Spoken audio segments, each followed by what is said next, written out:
मैं भी एक सामान्य किसान का बेटा हूं, गांव के अंदर रहने वाला। आज भारतीय जनता पार्टी के कारण से यहां खड़ा हूं, सांसद बनकर के और अध्यक्ष बनकर के। लेकिन जब गरीब आदमी देखता है कि मेरे घर में मैं झोपड़ी में रहता हूं, तो ये मैं भी अपने घर में किसी मकान में रह सकता हूं, वो भी सपना देखता है। लेकिन सपना पूरा कैसे होगा? सपना व्यवहारिकता पर काम करने पर होगा। मैं कल एक कार्यक्रम में गया था, कौन सा मंडल था?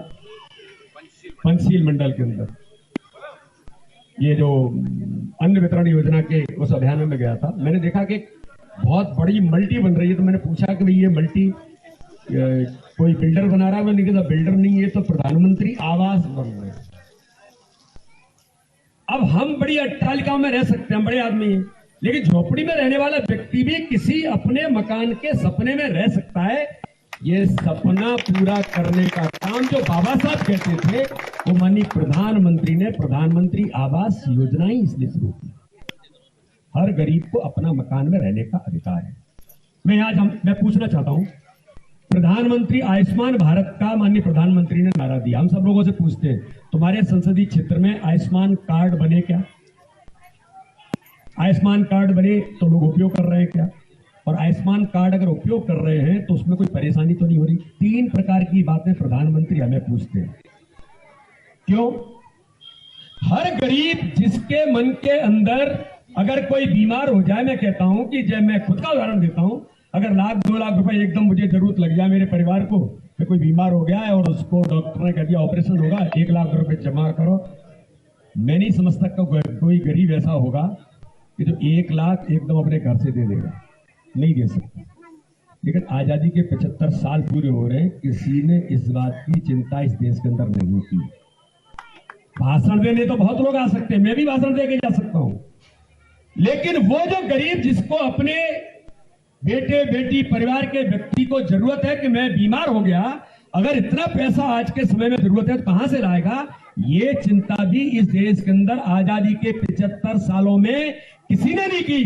लेकिन गरीब का बेटा, जो हमारी माता यहां पर बैठी है, इनके जैसा कोई बेटा पैदा होता है। हम सब लोग जानते हैं कि प्रधानमंत्री इतने गरीब घर के थे, उनकी मां दूसरों के घरों में अपने लालन पालन के लिए बर्तन मांजने के लिए दूसरे के घरों में जाती थी। वो गरीबी जानते हैं, गरीबी क्या होती है।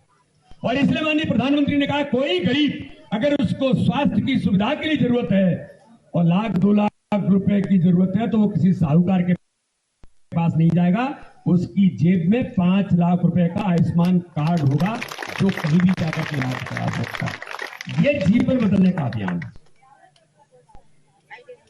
उज्ज्वला योजना के बारे में 10 करोड़ परिवारों को जो गैस कनेक्शन, हमारे बाबूलाल गौर वरिष्ठ नेता थे, मंत्री थे, हम लोग विद्यार्थी परिषद में काम करते थे, हमें गैस कनेक्शन चाहिए था एबीपी के कार्यालय के अंदर। हमने कहा भाई साहब वो कूपन चाहिए, आपको मिलते हैं, आप कूपन दे देंगे तो हमको कार्यालय में गैस कनेक्शन मिल जाएगा। और जिसके घर में गैस कनेक्शन होता था तो लोग ये कहते थे यार बड़ा आदमी है, उसके घर में गैस कनेक्शन है। बाबा साहब क्या चाहते थे कि समान समाज कैसे बने, और इसी बात को माननीय प्रधानमंत्री ने कहा कि अगर गैस कनेक्शन से आदमी बड़ा बन जाता है तो हर गरीब को गैस कनेक्शन मिलेगा। 10 करोड़ परिवारों को फ्री में गैस कनेक्शन देने का काम इस देश के अंदर माननीय प्रधानमंत्री नरेंद्र मोदी ने किया है। मैं जिस बात का आज बाबा साहब के उन विचारों पर इसलिए मैंने इतनी बात करने का प्रयास किया है, उन विचारों को केवल जमीन पर उतारना ही नहीं, उनके व्यवहार के अनुरूप हर गरीब जीवन कैसे बदलेगा।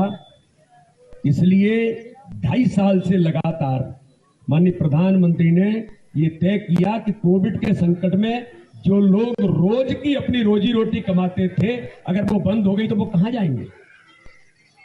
तब अन्न वितरण योजना उसी समय माननीय प्रधानमंत्री ने शुरू की, जो अभी तक लगातार चल रही है। ये भारत के इतिहास में 130 करोड़ में से 80 करोड़ परिवारों को 5 किलो अनाज देना, ये माननीय प्रधानमंत्री ने उनका अधिकार दिया है, ये उनका अधिकार है।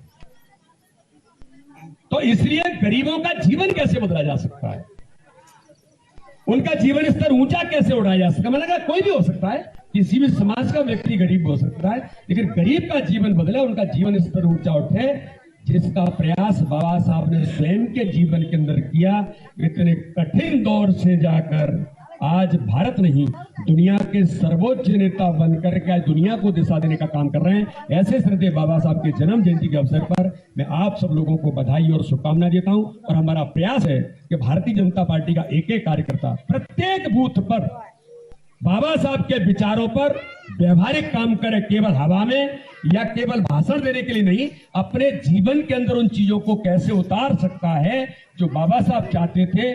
उस समानता का अधिकार सबको मिले।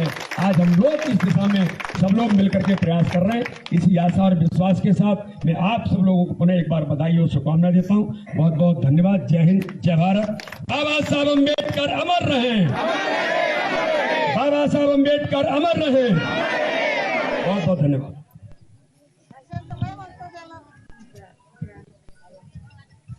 बहुत बहुत धन्यवाद भाई साहब, आपने बहुत ही विस्तार से सब बाबा साहब की